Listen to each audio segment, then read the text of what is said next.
Today I am explaining that exercise 1.3 question number 8, 9 and 10 because these three questions are a little bit hard that you were saying that, and that's why I am going to explain.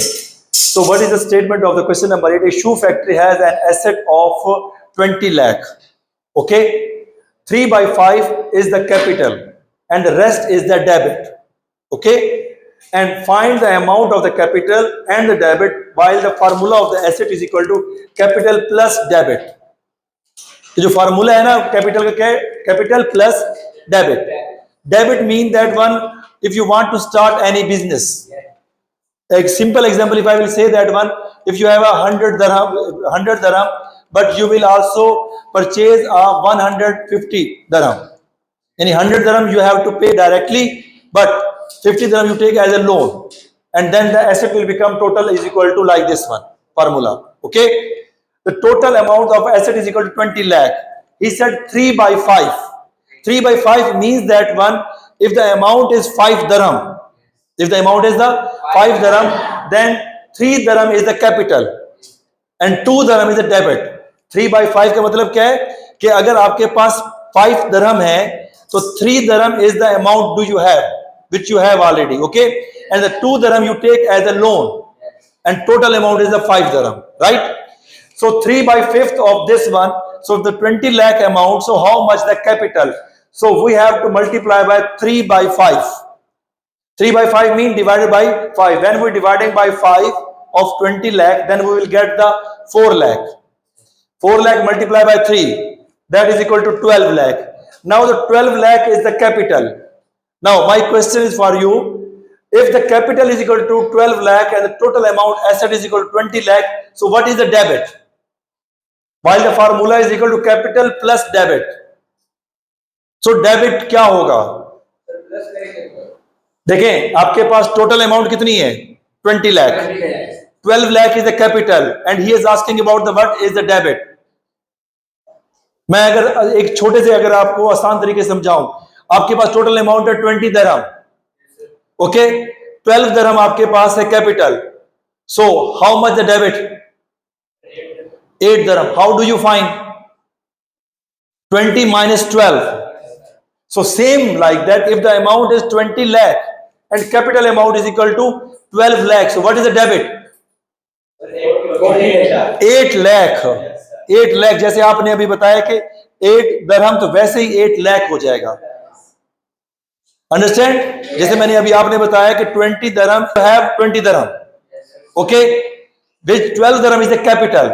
लेकिन आपने जो सामान लिया है वो कितने का लिया है? 20 का.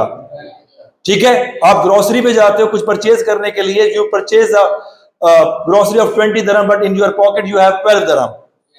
So the how much amount take as a debit? 8. कैसे आपने 20 minus 12 किया तो 8 आपके पास डेबिट आ गया. Same like that one, this is the 20 lakh and the debit is equal to 8 lakh. Is that clear? Yes, sir. Okay, the next question, question number 9. Question number 9 is that when the world lowest temperature in the past 100 years was recorded to the minus 89.2 centigrade or the Celsius, okay, and Vostok and Antarctica on July 21, 1983, convert the temperature into Fahrenheit and Kelvin. Formula is given 9 by 5 Celsius plus 32. There are 3 types of scale to measure the temperature. For example, अगर आपके पास ये होता है length है, length को measure करने के कितने आपके पास यूनिट है? लेंथ को, लेंथ या टाइम में कह देता हूं, टाइम को मेजर करने के लिए कौन कौन सा यूनिट यूज करते हैं?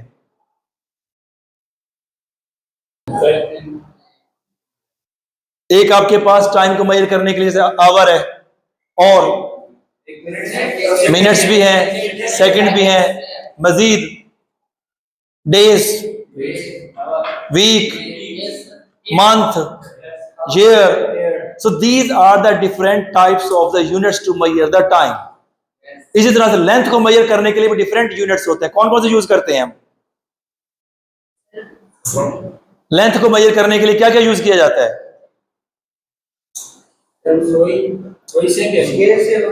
स्केल. स्केल क्या लोगे भाई? अगर मैं कहता हूं how much length from this wall to this wall, so what do you say? How much length from this wall to that wall? नहीं, मैं लेंथ की बात कर रहा हूं इस वक्त। लेंथ को मेजर करने के लिए एक यूनिट यूज किया जाता है, जैसे मीटर है, centimetre, and feet, kilometre, mile, light year, these are all the units to measure the length.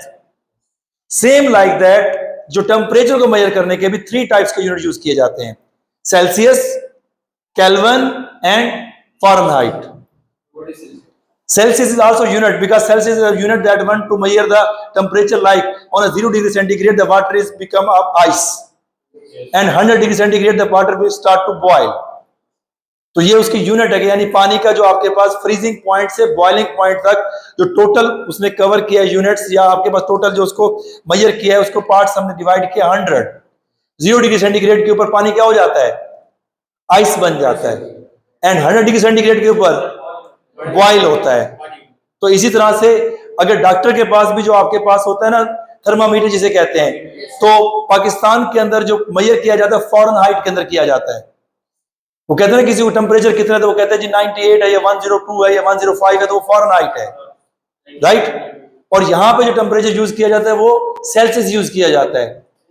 जब कोरोना के दौरान आपको याद होगा कि आपके पास पहले वो टेम्परेचर चेक किया जाता था, तो वो आपके पास वो सेल्सियस के अंदर, तो आपके पास यहां पर यही कहा गया है कि सेल्सियस के अंदर दिया हुआ है, आप उसे केल्विन में करके दें, और फारेनहाइट, जैसे आपने खुद बताया कि 1 आवर में 60 मिनट है और 1 मिनट में 60 सेकंड है, तो ये भी आपके पास यूनिट है सिर्फ।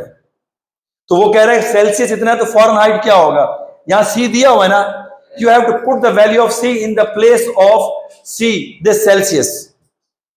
Okay, so minus 89.2 in the place of C and plus 32. Simplify with the help of calculator, then we will get the answer is equal to minus 3214.25. When you will shift in the decimal, so the answer is equal to minus 128.56 Fahrenheit. Okay, and the formula for the Kelvin formula is also given, that one. C is equal to K is equal to C plus 273.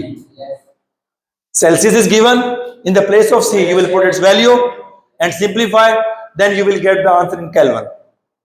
Plus करेंगे जी, बिल्कुल plus करेंगे, minus 89.2 plus 273, तो kelvin के अंदर आ जाएगा। Is it clear? Yes, sir. First you write this one, then after that I will explain question number 10। बेटा question number 10, last question of 1.3 exercise। A company was penalized by the government for the low quality of the production। Penalty दी गई है आपके पास एक company को low quality of production के ऊपर। And if the company has 3 share holders, जो company को चला रहे हैं वो 3 शेयर होल्डर, 3 पार्टनर्स हैं, Farah, Maryam and Tehreem, investing the ratio of 1:2:3, and the amount of the penalty is 456 and 868.97। Okay, find the amount of the penalty paid by each share। सबसे पहले मैं आपको यहाँ पे ये समझाना चाहूंगा कि उन्होंने जो बिजनेस स्टार्ट किया है ना, शेयरिंग ऑफ दैट 1:2:3, इसका क्या मतलब है कि जो रेशियो का अमाउंट है ना, पहले तो पेनल्टी लिख देते हैं। पेनल्टी है कितनी,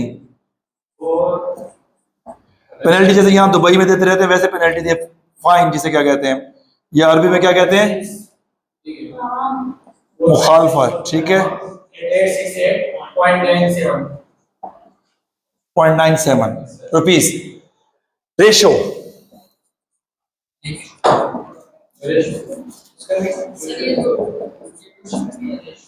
रेशियो आपके पास समझाता हूं ना, रेशियो का मतलब क्या है।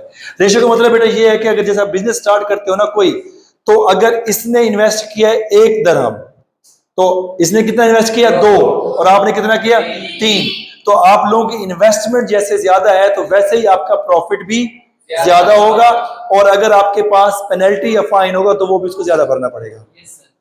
अगर इसको मैं सिंपल एग्जांपल में बताऊं, सलमान सी हियर, अगर फॉर एग्जांपल इसने इन्वेस्ट किया, अमाद ने इन्वेस्ट किया 100 dirham, okay, then how much invest you 200 dirham, and how much invest Adeel 300 dirham, यानी टोटल अमाउंट जो इन्होंने इन्वेस्ट की है वो कितनी हो गई 600 दरहम।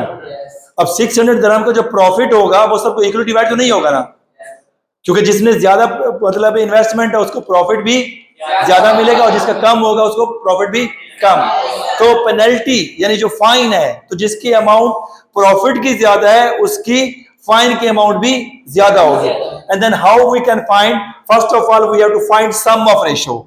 The rule is that first you will find sum of ratio. 1 plus 2 plus 3, then what is total that become 6. Sum of ratio, when you will find, then each ratio you can find that easily, that farah, the penalty of the farah.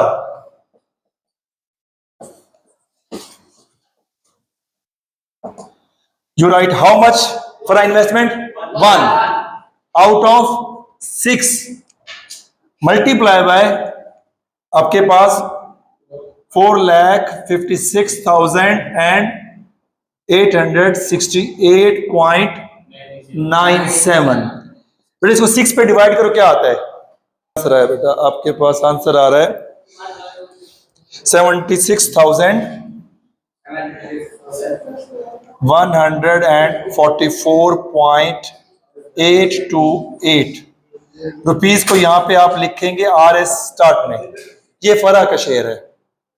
जो अब आपके पास 1, इसका फरा का share ये है, और मरियम का क्या है, इसका डबल 2, तो मल्टीप्लाई बाय 2 कर दें। मरियम के लिए क्या करेंगे, 76,144.83 करके मल्टीप्लाई बाय 2 कर दें। Then you will get the answer of this one, multiply by 2। और जो आपके पास आ जाएगा इसका तहरीम का लास्ट, तहरीम के लिए क्या करेंगे, मल्टीप्लाई बाय 3 कर देंगे। 76,144.83 मल्टीप्लाई बाय 3, वो आपके पास तहरीम का हो जाएगा। क्यों? क्योंकि हमने 6 पे डिवाइड करके तो अमाउंट आ गई ना, उसका 1 था, तो आपके पास इसका मरियम का कितना था 2, तो मल्टीप्लाई बाय 2 कर देंगे। और तहरीम की कितनी थी 3, तो मल्टीप्लाई बाय 3 कर देंगे। Then you will get the answer. Is it clear? Yes sir. Okay, thank you.